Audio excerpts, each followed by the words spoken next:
Welcome to Chapter 6. Chapter 6 is going to be a fairly short chapter, but regardless, we're going to be covering a very important aspect of HTML5, which is audio and video. First off, let's understand the reason and a bit of the history behind why videos and audio are added to the web itself. Back prior to, say, 2014, when HTML5 actually became a standard, in order to play any kind of video or even audio on a web page, you had to have something that was called Flash, or even Shockwave, if anyone still recalls that.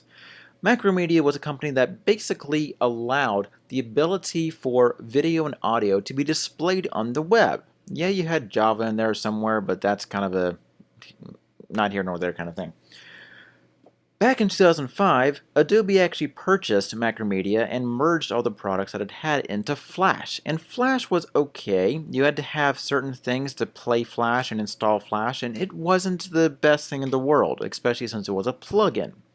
If you didn't support Flash, some systems, like Netflix, actually were able to use something called Silverlight from Microsoft.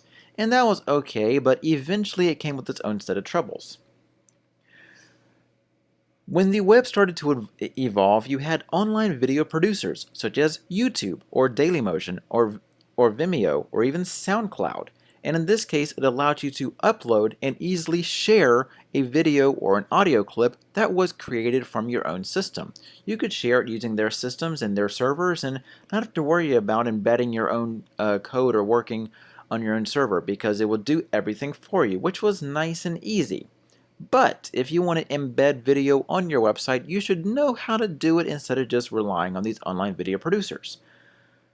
So, we have HTML5. Again, prior to HTML5, you had Flash, and if you could not update Flash, well, it's because your browser was either out of date, you had the wrong software, the system wasn't updated, and there could be a gazillion other reasons why this didn't work. So, if you didn't have Macromedia Flash or Shockwave or Adobe Flash or Silverlight or anything else, now we have HTML5. Thank you. Makes things a lot easier. With this, it makes things easier to add video and audio to websites and web pages because it makes things easier on the developer and easier on the browser themselves. And we'll get to that in the next video.